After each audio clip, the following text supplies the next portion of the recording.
Hey, everybody. Welcome to the Crohn's Fitness Food Podcast, dedicated to raising awareness, sharing IBD stories, and offering support for those with Crohn's and colitis. Together, we can share knowledge, experiences, and help show the world the many faces of IBD.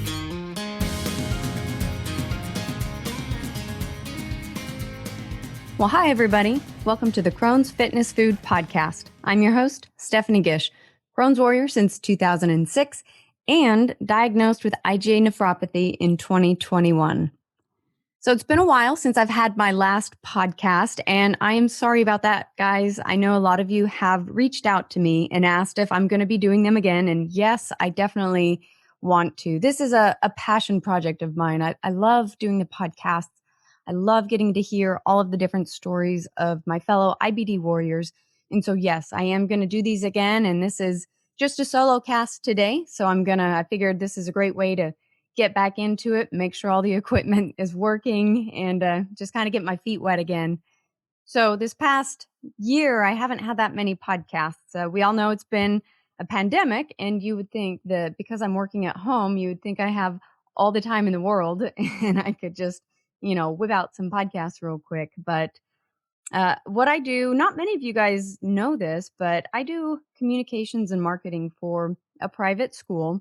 And so normally my workload is pretty busy anyways. But then since the pandemic, you can imagine communications has been quite busy over the past year and a half almost, but we're over a year now. So it's been busy, and let's just, suffice it to say that my workload has been well over 40 hours a week and just sitting at the computer all day. So it's been a little bit tricky and exhausting to go ahead and continue to sit at the computer and do the podcast. I've really had to be careful about balancing what I can handle, what my body can handle, how my health can handle that. I know that's something that a lot of us really have a hard time doing, is putting ourselves first and taking the rest when we need it and just taking a step back. And so I've kind of done that just because my body needed it. I've been exhausted. I feel like I've, walked the line of a flare up here and there, and I've had to be careful. So now I'm back, and I'm gonna jump back in. I want to give you guys a little bit of a peek into what's been going on in my life and with Crohn's and my health and my kidney biopsy. So I thought I would start off my podcasts again by giving you this solo cast and sharing a little bit about what has been on my mind, how my health has been doing, and where Crohn's is at. So I mentioned just a minute ago that I had a kidney biopsy, and in my new intro, I said, I'm still a fitness fanatic. However, things change and life adjusts. I still, am a fitness fanatic. However, I've had to adjust what I do. And so in the intro, I said that I'm now diagnosed with IgA nephropathy as of 2021. So yes, in January, I had a kidney biopsy, and it was a pretty scary thing. Scary in the sense that I was nervous. I was just anxious. I didn't really know what to expect other than I knew that a needle would be going into my back and I would be awake and they would be taking a sample of my kidney. So I was a little apprehensive for that, but I knew I was in good hands. I have a phenomenal doctors. I go to a phenomenal hospital. Many of you know I go to the VA hospital because I'm a veteran, and I get absolutely phenomenal care at Audie Murphy. So I can't say enough about them. So I had the biopsy in January, and it was not as bad as I was expecting it to be. So I had, they numbed up my back. I got good medications. I was awake, so it was weird. It was just strange, but I didn't feel anything other than the initial shot of lidocaine. And then they took the biopsy and they sent it off, and it came back exactly what my nephrologist and I thought it was going to be. So he had suspected IgA nephropathy, it's an autoimmune form of kidney disease. And so basically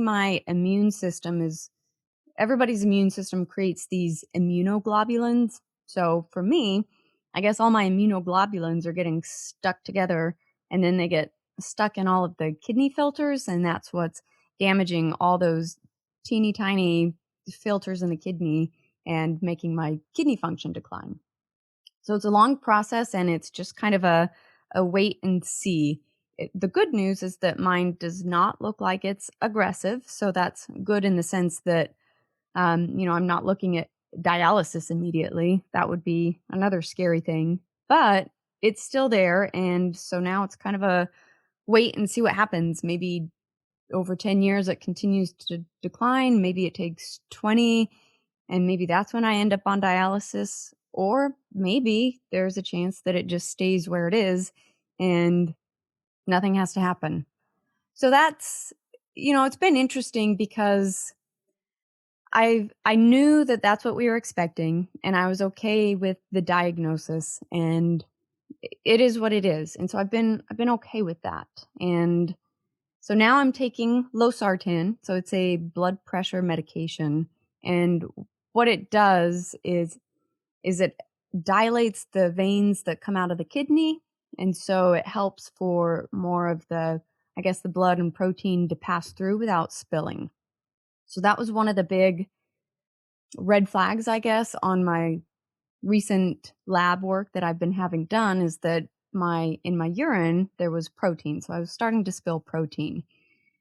I have been spilling blood for a long time in my urine, but I guess it's not a big deal if all you have is you're just spilling a little bit of blood. Then, that may not necessarily indicate anything bad over time, but it's when that protein starts to show up that really raises the concern. So that's when we ended up doing the biopsy, just to make sure we knew what was happening. Because once you know, then you know how to treat it. You know what you're dealing with.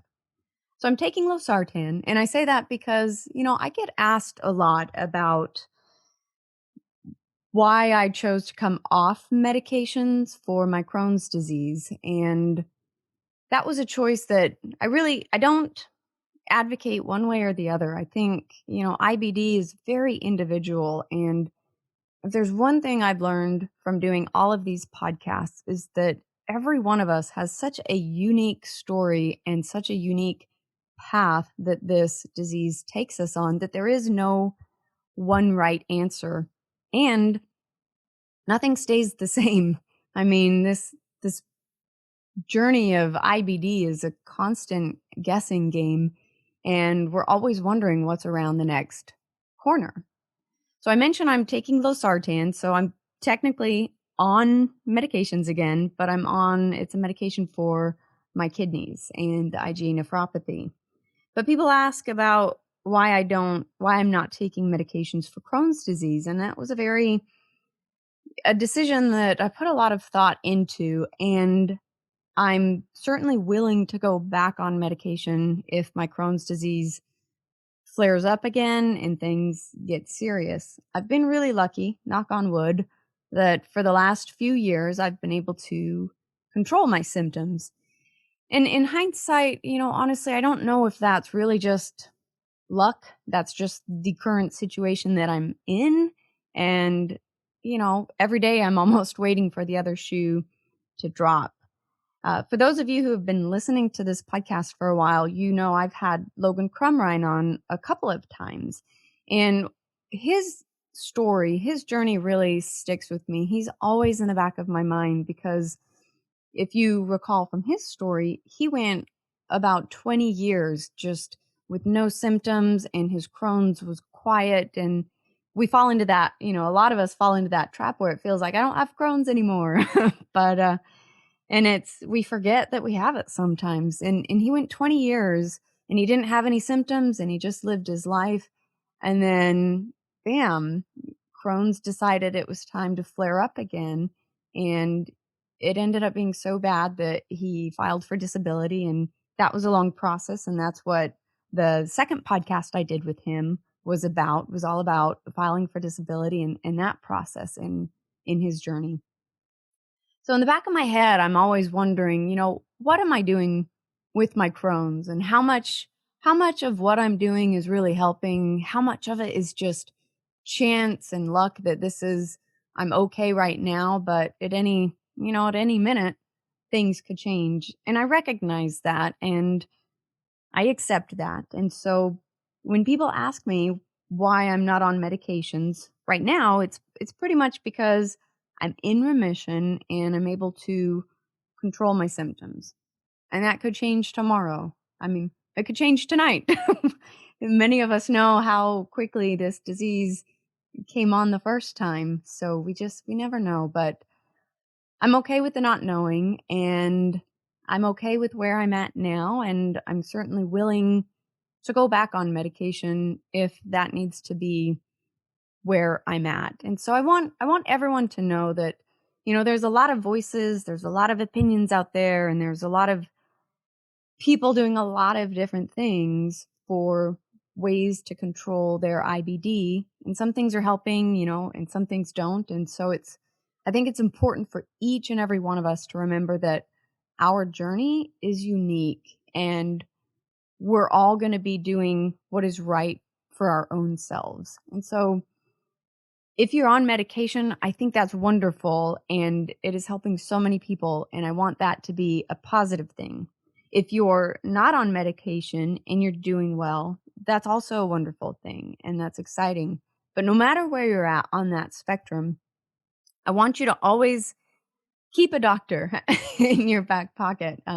That's one of the things that when people ask me, how did I go off my medications? I communicated with my doctor every step of the way, and I still communicate with my doctors. And, I've been fortunate to have amazing physicians, gastroenterologists throughout this whole process. I've had a few different ones because, sometimes physicians move away or we have to be switched to another one. And so I've had a few, but all of them have been incredible people, incredible physicians. And I've been very upfront with them about, what I'm doing with my diet, if there's supplements I'm taking, and how I want to come off medication, and that I'm also willing to go back on if that is the case.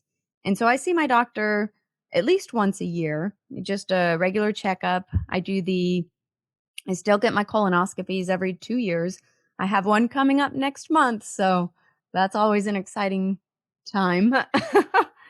And so I've got, the colonoscopies on schedule, the calprotectin tests. Many of you have probably done those. My doctor orders those at least once a year, and that's basically a fun stool sample you get to do and take in, but they're able to check inflammation levels.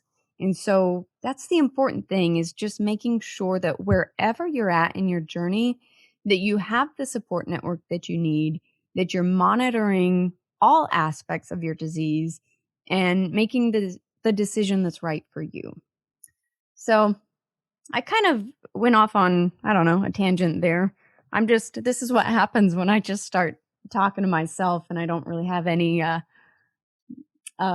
guidance for my own questions here. But I wanted to say all that because, having this diagnosis of IgA nephropathy it's really reminded me that my body is still fighting itself every single day. And so even though my Crohn's might be quiet, well, in the background, my kidneys have been fighting their own battle. So, my body it's fighting whether I recognize it or can see visible signs of it. It's fighting. And I think that's important to remember in a disease like IBD, where we go into periods of remission and then we have periods of flare-ups. So it's always this up and down journey. And I know a lot of us struggle with that because the highs can be so high and then we're feeling great. And then all of a sudden a flare-up comes and it just takes us right back down to the bottom. And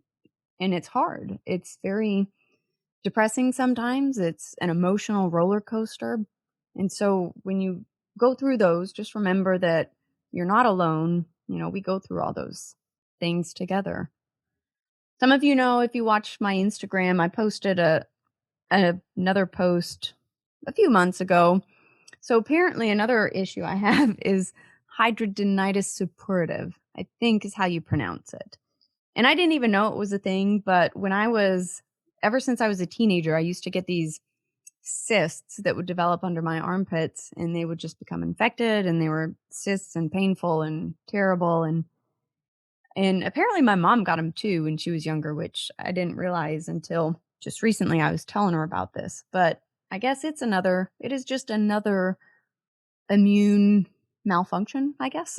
So it's kind of interesting that that decided to pop up right when all of my kidney labs were looking like they were climbing. And so a lot of things kind of happened at once, but that's calmed down.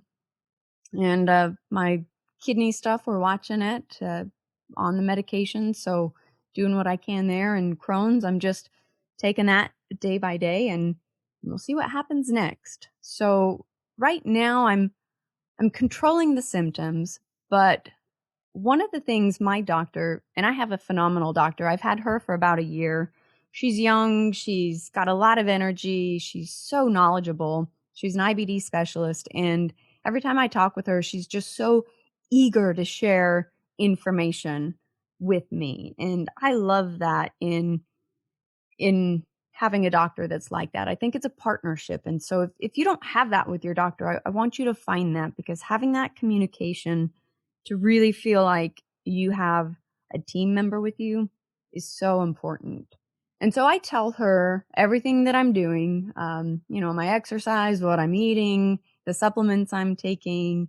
I tell her everything, and she listens, and she shares the knowledge that she has. And one of the things that she reminds me, and she reminded me this past time, is that even though I'm controlling my symptoms right now, I may or may not be controlling the disease. And that's important to remember, because there's a lot of underlying inflammation that could be happening that we don't necessarily get physical symptoms from. And so that's why I think it's so important, wherever you're at in your journey, and whether you're on medications or you're not on medications, but to have a doctor who is monitoring you and watching those inflammation levels. Because if there's underlying inflammation, it's not good. So right now I'm controlling the symptoms, and everything seems to be okay. I'm in remission, and things are going pretty well. But even though things are going pretty well, I want to give you guys some insight into what my daily life is, because this past year in the pandemic, I've been working from home, and honestly, it's been wonderful. And not even so much the fact of that I've been able to stay away from potential exposure to COVID, but staying at home has had a tremendous impact on just my mental health and my physical health. Because one of the things I don't share very often is, even though I'm in remission, and even though I'm doing pretty good, and when I walk out of the house and I see my friends, I smile and I act like everything is great. And that's a little trick I've learned over the past 20 years of having Crohn's disease. Is a lot of us, we just put on a smile and we don't let people see what's really going on. And so I want to share with you what my mornings look like right now, and why I've enjoyed being at home during the pandemic. Because even though I'm doing good, I still don't know what my intestines are going to do every day. And so I have to wake up before I leave the house. I have to wake up at least 2 hours before I go anywhere. I prefer 3 hours, because what that does is it gives me time to wake up, my body starts to function, I get my coffee, and then maybe on a good day, maybe when I'm doing really well, I might have one actual normal looking bowel movement. And that's pretty exciting when things look normal. And I know a lot of you fellow IBD warriors probably can relate to that feeling of having a bowel movement that actually looks normal.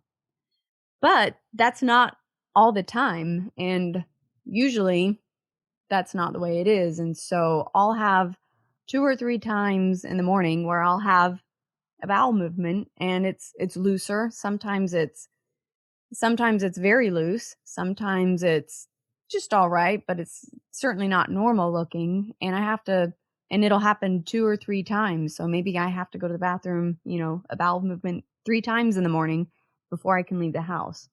And I do that.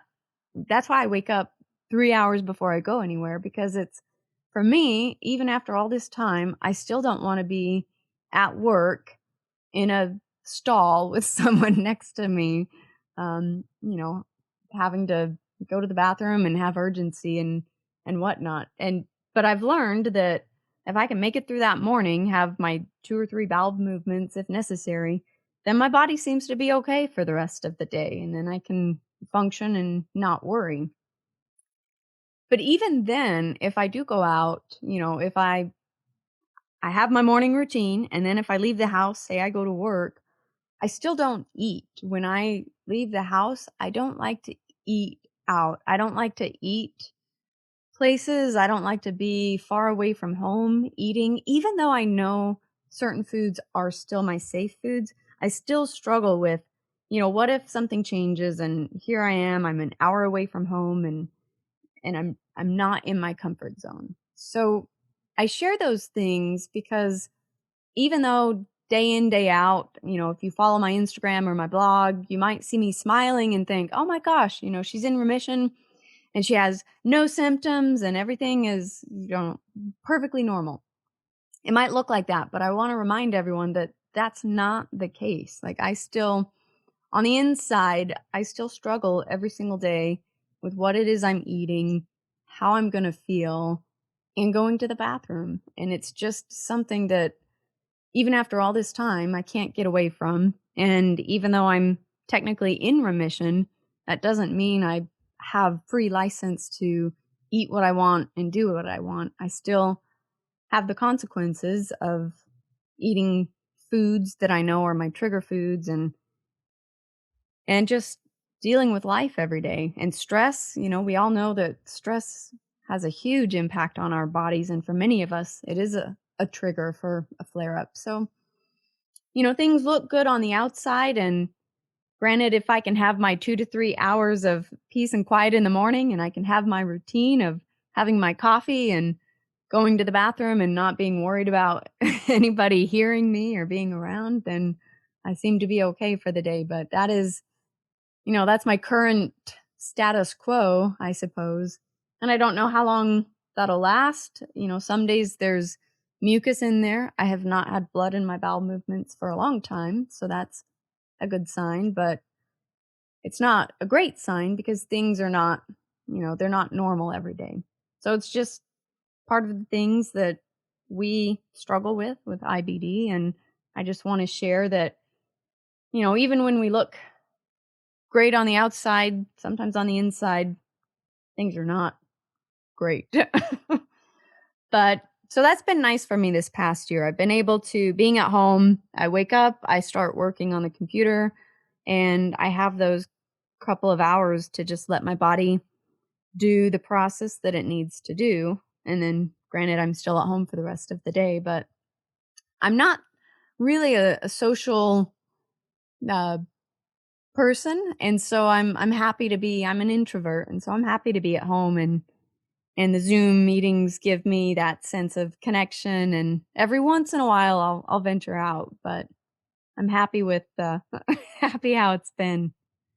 So the other thing that I still continue to battle with is fatigue. And fatigue for me over the past really 2 to 3 years has become a bigger issue now, more than it ever has been before. I think it's been about 3 years now. 2, 3 years ago, fatigue got really bad for me. And I was having trouble just even walking up the stairs. I think I shared at one point that I tripped walking up the stairs because I was just so tired. And I still have that fatigue, not to the same extent that it was, but my new normal, people talk about a new normal in the pandemic. Well, my new normal for autoimmune disease is that I feel run down pretty much every day. Many of you can maybe relate to this, but I wake up tired, and I think it's a combination of now IgA nephropathy and Crohn's disease working against me. But a lot of us with Crohn's disease or ulcerative colitis, just the inflammatory bowel disease, we struggle with fatigue. And sometimes there's no real rhyme or reason. It's just a part of autoimmune disease. And so now I've got the two, and fatigue is very real. And it's to the point where I feel run down a lot. That point where you feel like you're getting sick and you're on the verge of maybe coming down with something, that kind of rundown feeling. Only I know it's my new normal because that feeling is something I've had now every single day for about 6, 7, 8 months now. So haven't gotten sick.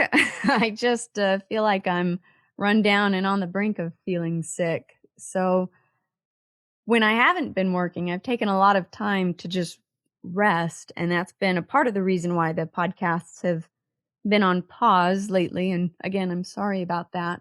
But that fatigue, I think it's important to listen to our bodies. And everyone I interview and talk with has really talked about how it's a struggle to really learn to do that. We all know when our bodies start to feel run down, and we know when we should be resting, but a lot of times we don't actually put ourselves first, and we don't do that. And that's something that I've been actually really good at over this past year, is starting to really put myself first. And so when I feel that way, I will lay down for a bit and I will rest. And it's made a big difference in just helping me get through every single day. And it's probably why I haven't gone into a big flare up, is because I'm taking a lot of time to just rest and just lay in bed. So that's been my other challenge, is just figuring out how to deal with the fatigue and get through it. And so I want to talk about fatigue and working out. I said in the beginning, I'm still a fitness fanatic. I still love working out, but I've had this fatigue now for so long that I simply do not have the energy to work out for an hour straight like I used to, or, let alone two times a day that like I used to way back when. So one of the things that I've been doing is I've talked a lot about my cellar size rebounder, and it's just a mini trampoline, but it's a high quality mini trampoline. And I love that thing. I use it every single day. I've continued to use it every single day through the pandemic. I'll take a day off here and there, but I'll jump on it for just 10 or 15 minutes. And it has been a phenomenal workout. It's kept me moving. There's a lot of different things you can do when you're just jumping around. If you think back to when you're a kid and you jump on the trampoline, and you can do kicks and jumps and all different kinds of things. And so it's helped to keep me stretching, some dynamic stretching. It gets my heart rate going, especially on days when I'm feeling good. On days I'm not feeling good, I can just do kind of a light, almost a jog on it, but I'm in the comfort of my own home next to a bathroom if I should need it. So those are things that I think are important to us. And then I've been able to, I'll just take breaks throughout the day. I'll do 10 push-ups here and there. I'll do a set of walking lunges, every couple of hours. And it's a way that I've been able to adapt and work around the fatigue to really make sure that I can take care of my body. I can still exercise. I can still do the things that I feel are important to my overall health and just taking care of myself. But I've had to adapt, and it's been interesting to kind of take a step back and watch as I've done that over the past year, to really see how I've been able to adapt and how I continue to evolve and just take things, one day at a time. So don't be afraid to adapt. And if you're looking for a good exercise, look at the cellar size rebounder. It's incredible. I think it's one of the best things that I've been able to have with me, especially during the pandemic when we've been inside. Luckily, the vaccines are here, and hopefully we're all starting to get out a little more, because being out is good too. But anyways, so that's been my day, I want to share with you some of the other things that are a part of my life now. So, exercise, yes, but it's in the form of jumping on a trampoline. My supplements, I've really whittled down, I guess. And so I still take CBD, and the CBD is something that I have personally witnessed multiple times when my symptoms start to act up. If I'm having more loose stools or more mucus, then I'll notice when I take higher doses of the CBD, it really does help my symptoms. And I've noticed it for weird skin things too. I think it's called seborrheic keratosis. It's like a little skin patch, but it's made that go away. So I still believe in the CBD. It's been helpful for my symptoms. And I just want to reiterate that, it's been good for my symptoms and may or may not be controlling the disease itself. And so I still see my doctor and I tell my doctor that I'm taking CBD and she's fine with it. She doesn't tell me not to. She does tell me, she said that the CBD is not shown to have any negative effects on IBD. And if it had shown that, she's very upfront. And so if there's things I'm doing, she'll tell me like that's not a good thing for IBD. Or if there's something I'm doing, a supplement I'm taking, then she'll tell me, it's not shown to really do anything, but it's not hurting. So go ahead and continue. So I think it's important to have that open dialogue with your physician. And so I still do. I am excited to say that in a couple of months, we're going to be getting a sauna at the house. So sauna is something that I love doing. It's something I've done for years. I just don't get to do it that frequently. And we have a little fitness center in the neighborhood that I live in. So I have a fitness center that's about maybe a 6-minute drive away from me, and it has a sauna, but I still don't even get to use that very much because, sometimes I'll drive down there. The sauna's not turned on all the time. It takes a while to turn it on. And so I just don't go. So I'm pretty excited that we're going to be getting an in-home sauna pretty soon. So I'll share, maybe in another 6 months, I'll do another solo cast and share how the sauna's been treating me. But anyways, so I've kind of rambled on. I've talked about a lot of different things from the biopsy to just battling autoimmune diseases to my exercise routine now and battling fatigue and just kind of what I'm doing now and hopefully what we'll be doing. So in closing, I guess, I just want to remind everyone that, the journey that we're each on is very individual and it's very unique and things change. There is no status quo with this disease. And we have to be willing to adapt and adjust what we're doing because every day can be different and what's working today might not work tomorrow. So I think it's important to have that flexibility, I guess, to have that mindset that things are different. Enjoy the good days when they're good. And when the bad days come, it's time to look at what needs to change.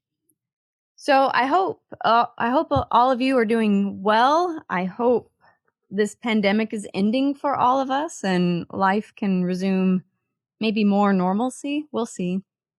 But I do promise to get back to doing more interviews, and hopefully this solo cast was fun for you to listen to and just get a sneak peek at how my life has been over the past year-ish. And until next time, I hope it won't be too long. I'll be reaching out to set up some interviews and be bringing those to you guys because, as I mentioned in the beginning, the podcast really is a passion project for me. I get so invigorated every time I listen to another person with IBD share their story. And it means so much to be able to connect with other people, to know that we're not going through these things alone, to know that a lot of the things we're feeling or thinking are things that other people are feeling and thinking too, and that we all have these challenges and we're all looking for ways to overcome them. And I think we get so much strength and inspiration from listening to each other and just learning from each other and finding out how one person is dealing with this disease and how it's affecting their journey. So it is a passion project. I love talking to my fellow IBD warriors. I get so invigorated every time I do a podcast. And so I promise I will be doing more. And I'm sorry that there's been a bit of a delay in between some of the episodes I've done. So let that just be a reminder to each and every one of you out there that when you need to take the rest, go ahead and take the rest and put yourself first when you need to put yourself first. And the rest of the world is going to be there and it's going to keep turning. And just know that we're all in this together. We're all making each other stronger, and we're going to keep fighting IBD one day at a time. So I'll talk to you guys soon. Thanks so much for listening. Bye. Thank you for listening to the Crohn's Fitness Food Podcast. I hope you enjoyed this episode. If you have an IBD story, either as a patient or a family member that you'd like to share as a guest on this podcast, or if you have a topic you'd like to hear about, send me an email at crohnsfitnessfood@gmail.com. If you'd like to learn more about me and my Crohn's journey, follow me on Instagram using @crohnsfitnessfood, or visit my blog for in-depth articles about my struggles and victories with Crohn's through diet, fitness, and lifestyle at www.crohnsfitnessfood.com. And finally, remember, be strong, be grateful, and be the warrior that you are.